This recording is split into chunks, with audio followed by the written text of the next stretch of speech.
Bonjour et bienvenue à tous. Très bien, on a donc tous entendu, en fait lu peut-être, disons, ce discours de Maurice Sanda Kouyaté. Maurice Sanda Kouyaté, je répète, il est le ministre, disons, des Affaires étrangères du gouvernement de la transition. Alors, qu'est-ce qu'il raconte? Moi, je dirais, qu'est-ce qu'il fanfaronne, n'est-ce pas? Alors, il dit clairement que toutes les élections auront lieu en 2025. Toutes les élections, s'il vous plaît. Il est question donc des élections locales. Il est question, disons, des présidentielles, élections présidentielles. Il est question, disons, des élections législatives. C'est pas fini. Aussi, il est question du référendum. D'ailleurs, tout doit commencer par le référendum normalement, n'est-ce pas? Alors, toutes ces élections en 2025, pour qui connaît effectivement la Guinée, les pouvoirs guinéens, n'est-ce pas, incapables d'organiser correctement, je dis bien correctement, raisonnablement, donc une simple élection présidentielle, alors ce pays va être capable d'organiser toutes ces élections locales, présidentielles, législatives et aussi référendum. N'est-ce pas, cher compte guinéen? C'est pourquoi je dis le gros mensonge gros comme la montagne de Loa, cher compte, ou la montagne de Gangan à Kindia. Mais c'est clair et c'est une foutaise. C'est une foutaise, c'est quelque part c'est notre faute. Parce que on se laisse faire, cher compte guinéen, il n'y a pas d'intellectuel. On se laisse faire. Le Guinéen est facile à manipuler. Et voilà pourquoi ils se permettent de tels discours. Sachant pertinemment que c'est du mensonge. Sachant pertinemment que c'est impossible. Alors, ils sont capables tout simplement d'aligner de tels discours de foutaise. Très bien. Cher compte guinéen. Alors, je vais dire tout simplement pourquoi c'est du mensonge, cher compte guinéen. Alors, quand le monsieur parle que toutes les élections seront organisées en 2025, toutes les élections, n'est-ce pas? Déjà, ça c'est du mensonge, parce qu'ils ne seront pas capables d'organiser toutes ces élections. Ça c'est un. Deux autres erreurs, pour dire comme ça, je dirais erreur de leur part, c'est que, alors, nous sommes, donc ils disent en 2025. Je peux dire même moins d'une année de ces échéances électorales. Mais c'est vrai, il parle de 2025. Nous sommes déjà au mois de septembre, disons d'ailleurs octobre. Vous comprenez? Donc, je dirais, dans moins d'une année, ces gens-là vont organiser des élections, en fait, toutes ces élections. Et le problème ici, alors, à une année, vous comprenez, de ces échéances, ils ne sont pas capables de nous soutenir dans le temps. N'est-ce pas? C'est-à-dire, dans tel mois, il y aura telle élection, et tel jour, ils ne sont pas capables de le dire. Écoutez, s'il vous plaît, nous sommes en politique. En politique, on dit, écoutez, c'est pour des intelligents. Et en politique, c'est, disons, c'est du rationnel. Vous ne pouvez pas programmer toutes ces élections en 2015, vous êtes capable de le dire officiellement, sans avoir déjà établi toutes ces données. N'est-ce pas? Absolument rien. Sans avoir bien étudié, en fait, sans avoir fait le calendrier. Et quand qui parle de calendrier, effectivement, parle des dates. Rien n'est fait. Absolument rien. Absolument rien. Ça déjà, c'est à 100% du mensonge. Ils sont en train de mentir. Ils ne peuvent pas. Ils sont en train de mentir. S'il vous plaît, cher compatriote guinéen, du mensonge. Mais écoutez, c'est franchement, je ne sais pas comment nous qualifier. Ils nous prennent pour tous les Guinéens comme des analphabètes, à 100%. C'est comme ça qu'ils réagissent. Comme Alpha Condé l'a fait. Parce que regardez, autrement, si nous prenons, parce qu'ils vont organiser des élections locales, présidentielles, comme ils disent, présidentielles avant législatives, ensuite législatives, etc. Mais tout ça, on ne peut pas le faire sans le référendum. Il faut d'abord le référendum, s'il vous plaît. Il y a une constitution que nous ne connaissons pas encore. Une année des échéances électorales, nous ne connaissons même pas la constitution. Nous ne connaissons pas le contenu de la constitution. Nous attendons des rumeurs par-ci, par-là, que voilà tel et tel. Absolument rien. À une année des élections, disons, générales. Nous ne savons rien. Autre chose, parce que s'il faut faire d'abord le référendum, c'est obligé, il faut commencer par un référendum, il faut une constitution. Et le référendum veut dire quoi? Alors, êtes-vous d'accord sur le contenu de la constitution ou non? Vous comprenez? Alors, imaginez que cette constitution est rejetée. Mais c'est vrai, c'est un référendum. Si nous prenons, si les choses doivent se passer réellement dans les conditions normales, il y aura un non à cette constitution qu'ils sont en train d'élaborer. Alors, une constitution qui sera refusée. Alors, ça veut dire que le référendum, il faut un autre référendum, s'il vous plaît. Alors, comment est-ce possible dans ce cas? On a une constitution qui est rejetée. N'est-ce pas? Alors, il faut encore peut-être revoir certains contenus, donc le contenu de cette, disons, constitution, et puis encore procéder à un autre référendum. Alors, comment ces gens-là pourront-ils organiser les autres élections, s'il vous plaît? Parce qu'au niveau d'abord du référendum, là-bas, un blocage total est possible. N'est-ce pas? Alors, je dis tout ça, la fois c'est clair, c'est que c'est du mensonge. J'explique tout ça pour dire que c'est du mensonge à 100%. C'est clair. Les erreurs du passé se répètent toujours. Et ils ont dit au départ, comme une sorte de, je dirais, de slogan pour eux, nous allons en fait, nous allons plus répéter les erreurs du passé. N'est-ce pas? Ils sont en train encore de répéter gravement les erreurs du passé. Le mensonge, comme toujours, problème de personnalité. Mais c'est clair et net, cher Contoguinien. C'est incroyable. N'est-ce pas? Alors, supposons que, voilà, comme le dit le ministre des Affaires étrangères, Maurice Sanda-Kouyaté, alors que ces élections, par exemple, que toutes les élections, alors, doivent, disons, nous prenons à la lettre ce qu'il dit, toutes les élections en 2025. N'est-ce pas? Alors, il y a un autre problème, n'est-ce pas? Il y a ce problème-là, c'est quoi? On a l'article 46 de la Charte de la Constitution qui est très clair. L'article de la Charte de la Constitution, n'est-ce pas? C'est la loi fondamentale de la transition. Cette transition qui doit préparer l'après, en fait, disons, transition. Mais c'est vrai. Tout ce qui viendra après doit découler de ce qui se fait dans cette transition. Donc cette charte, elle est super importante, si bien que, voilà, il ne la respecte pas. Elle est importante. Tout doit découler de là. Si demain, tout est bon, tout est cool, tout est normal, parce que tout simplement, il y a eu, en fait, disons, de bons comportements à l'égard de la charte de la transition. Elle est importante, cher Contoguinien. Et dans cette transition, alors, il y a un passage, un article qui dit que, alors, le président de la République et les membres du Comité national de développement ne peuvent pas faire acte de candidature à aucune de ces élections, même les élections locales. Et l'article ajoute, cette disposition n'est pas susceptible de révision, n'est pas susceptible d'aucune révision. C'est-à-dire que, voilà, c'est clair. Cette disposition que le président ni les membres du gouvernement, personne ne fera acte de candidature à ces élections. Et cette disposition, on ne peut pas la toucher, la réviser. Vous entendez cela? Très bien, ça c'est un point. Alors, mais qu'est-ce que nous entendons maintenant? Je viens de lire Baouri qui dit, Baouri, on l'a posé la question sur cette situation. Ok, bientôt les élections alors, n'est-ce pas? Et j'ajoute que dans l'article là, il est dit effectivement, disons, à la fin de cette transition, il y aura des élections. À la fin de cette transition, des élections. Dans ces élections, ni le président ne sera candidat. Le président ni les membres du gouvernement. Voilà, ça c'est le point important. Très bien. Alors, tout de suite, je viens de lire Baouri, n'est-ce pas? Un discours de Baouri. Ça c'est récent, je crois que je viens de lire ce matin même.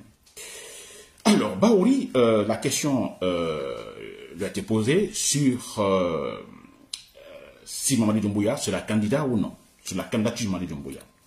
Alors, Baouri dit, bon, écoutez, une constitution impersonnelle, plutôt, il dit une constitution, une bonne constitution, bien élaborée, disons, on peut dire parfaite, ne peut pas être personnelle ou est impersonnelle. Une bonne constitution est impersonnelle. Voilà. Baouri dit. Alors, ça veut dire quoi? Ils vont élaborer une très bonne constitution. Cette constitution est censée être impersonnelle. Et quand une constitution est impersonnelle, on ne dira pas que telle personne ne pourra pas être candidat. On ne peut pas limiter les candidatures. On ne dira pas, non, Mamadi Doumbouya, vous ne pouvez pas être candidat. Non, monsieur Sylla, vous ne pouvez pas être candidat. Du moment que la constitution, la bonne constitution de Baouri est impersonnelle.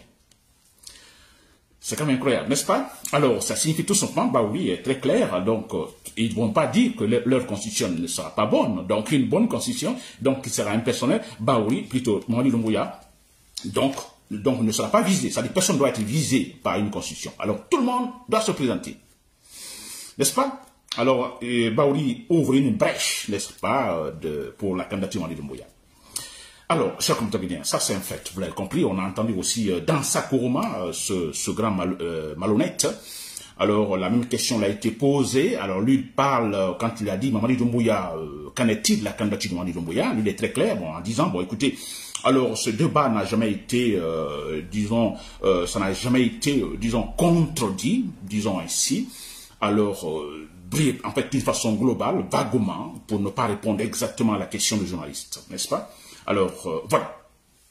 Ça, c'est un point. Donc, vous l'avez compris, je parle de Maurice Sanda, son discours, toutes les élections en 2005, et je parle de cet article super important de la Charte de la transition. Donc, ni Mamadi Doumbouya, ni les autres personnes ne doivent se présenter. Et on a Baouri qui parle d'une constitution impersonnelle. Donc, impersonnelle qui ne doit viser personne. Donc, Mamadi Doumbouya peut se présenter, peut présenter sa candidature. N'est-ce pas, chers compatriotes? C'est quand même incroyable, n'est-ce pas? Donc, mais c'est quand même incroyable. C'est incroyable. Très bien, chers compatriotes. Alors, autre problème, n'est-ce pas? Autre problème, c'est que ces élections, selon Maurice Sanda, vont être organisées, n'est-ce pas? Alors, on ne fait pas cas à cet article 46, n'est-ce pas, de la Charte de la Constitution. Donc, Mamadi Doumbouya, normalement, ne doit pas se présenter, ni aucun membre du gouvernement. Maintenant, il va se présenter, vous comprenez? Alors, autre scénario. Pensez-vous, chers compatriotes guinéens, que ces élections seront authentiques, seront rationnelles, seront transparentes? Avec tout ce processus de mensonge, n'est-ce pas? Pensez-vous que les élections seront franchement, disons, transparentes, démocratiques? Mais c'est non! C'est clair et non!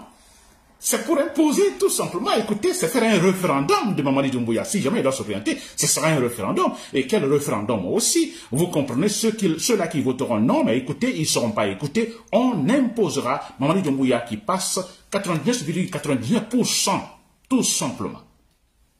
Simple formalité. Mais c'est clair. On a le juge et en même temps parti. Comment voulez-vous être juge et parti en même temps? Mais c'est cela, on a un pouvoir qui ment, comme il explique, qui va organiser des élections, vous comprenez, qui va imposer son nom et qui va accepter que son nom perde dans ces élections. Pensez-vous que c'est possible? Non. Juge est parti, l'État juge est parti.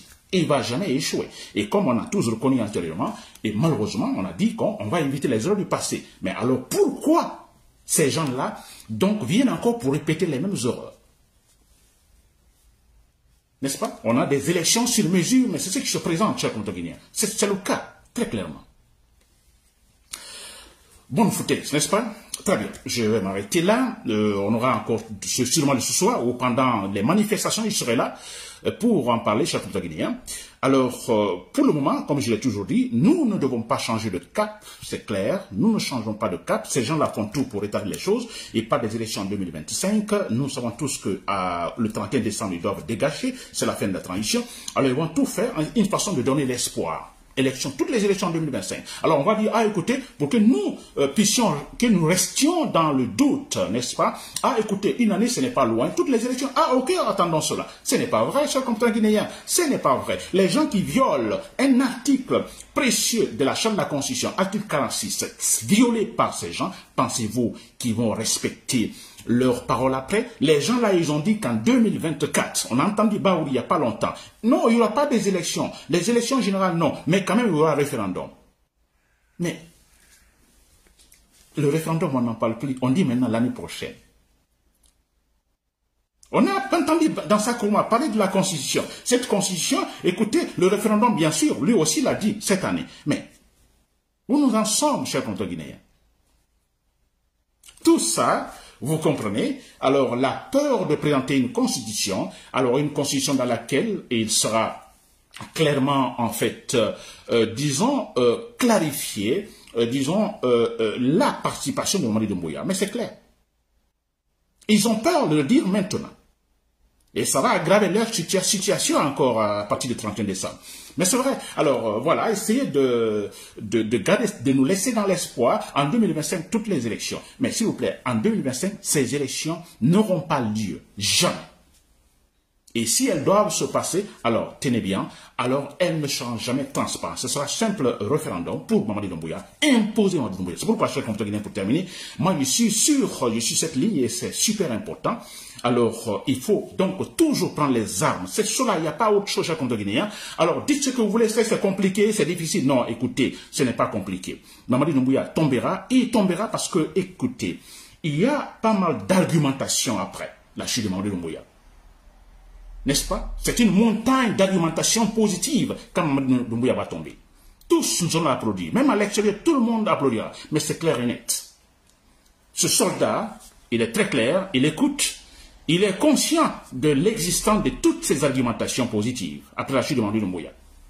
Il prendra le courage, ce soldat. Il prendra le courage, je dis bien la bonne manière, vous l'éliminez physiquement. Vous l'éliminez physiquement. Et vous verrez, c'est pour sauver la Guinée de ces barbares. Pour terminer, j'ai entendu également dans sa Nkouroma, donc une question lui a été posée, une question relative à l'arrestation de Pivi, n'est-ce pas, au Libéria. Alors, la réaction de Dansa Nkouroma que les forces de l'ordre ou les forces de renseignement, disons guinéennes, ont été efficaces dans cette arrestation. Donc, ce roman, c'est du mensonge, ça c'est un. Deux, ensuite, qui est Dansa Nkouroma pour se prononcer là-dessus? Est-il le procureur général? Où est le procureur général? N'est-ce pas? Et j'espère que le Libéria étant sur une bonne piste concernant le processus de démocratisation, alors je dirais un pays démocratique, ce Libéria, ce pays, donc, donnera également la chance à M. Pivi, effectivement, de se défendre avec ses avocats, n'est-ce pas?